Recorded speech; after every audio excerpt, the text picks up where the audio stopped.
साथोलकर सैनर्जीज ENC global limited ये company अपने IPO के थ्रू मार्केट से 92.93 करोड़ रुपीस रेज करने वाली है।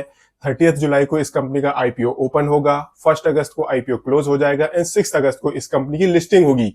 ये एक एसएमई आईपीओ है। 133 रुपीज से 140 रुपीज के शेयर का प्राइस बैंड है। 1000 शेयर्स का लॉट साइज है। इस हिसाब से जो आपकी मिनिमम इन्वेस्टमेंट होगी वो होगी 1,40,000 रुपीज की। एंड इस आईपीओ के थ्रू जो भी पैसे इस कंपनी को मिलेंगे उन पैसों का ये कंपनी यूज करेगी अपनी वर्किंग कैपिटल की मैनेजमेंट के लिए एंड कुछ पैसे यूज होंगे जनरल कॉर्पोरेट पर्पसेस के लिए, आईपीओ से रिलेटेड एक्सपेंसेस के लिए।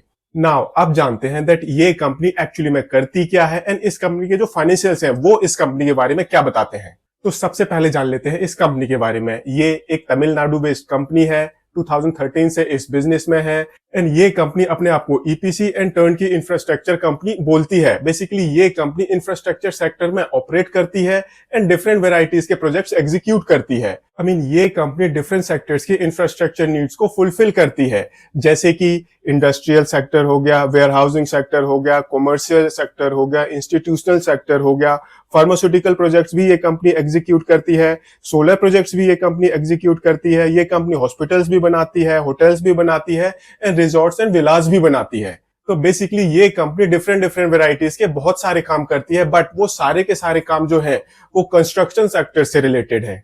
एंड जो ये कंपनी है, ये कंपनी अपने आईपीओ में बोलते हैं दैट हम ज्यादातर गवर्नमेंट कंपनीज का काम करते हैं, बट जब हम इसकी फाइनेंशियल पोजीशन देखते हैं तो प्राइवेट सेक्टर से इस कंपनी की ज्यादातर रेवेन्यू आई हुई है। एंड ये company UP, Tamil Nadu, Karnataka, West Bengal and Pondicherry states में ऑपरेट करती है। बेसिकली इन्हीं 5 स्टेट से इस कंपनी की सारी रेवेन्यू आती है। एंड जो ये कंपनी है, ये कंपनी टाटा पावर के लिए जो उनके सोलर प्रोजेक्ट्स होते हैं उसके लिए एक चैनल पार्टनर भी है। एंड ऐसे ही इस कंपनी की जो वर्कफोर्स है उसके अंदर 118 पीपल काम करते हैं। एंड अभी तक ये कंपनी 64 प्रोजेक्ट्स को एग्जीक्यूट कर चुकी है एंड 14 प्रोजेक्ट्स वो करंट में रनिंग में है एंड पाइपलाइन में है। सो अभी तक हमने इस कंपनी के बारे में जाना। अब देखते हैं दैट जो इस कंपनी के फाइनेंशियल्स है वो इस कंपनी के बारे में क्या बताते हैं। तो उसके लिए हम सबसे पहले इस कंपनी का एसेट बेस देखते हैं। मार्च 2022 में इस कंपनी का टोटल एसेट बेस था 46 करोड़ रुपीस का। अगले साल माइनर ग्रोथ देखने को मिली है एंड ये 47.83 करोड़ रुपीस पर पहुंचा है।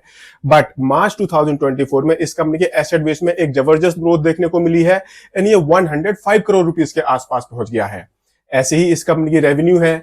मार्च 2022 में इस कंपनी की टोटल रेवेन्यू थी 58 करोड़ रुपीस के आसपास। अगले साल इस कंपनी की रेवेन्यू ये 87 करोड़ रुपीस को क्रॉस कर गई है एंड मार्च 2024 में इस कंपनी की जो रेवेन्यू है ये 247 करोड़ रुपीस के आसपास है। 250 करोड़ रुपीस को ये टच करने वाली है। अगर हम इस कंपनी की प्रॉफिटेबिलिटी देखें तो मार्च 2022 में इस कंपनी ने प्रॉफिट कमाया था सिर्फ 88 लाख रुपीस का।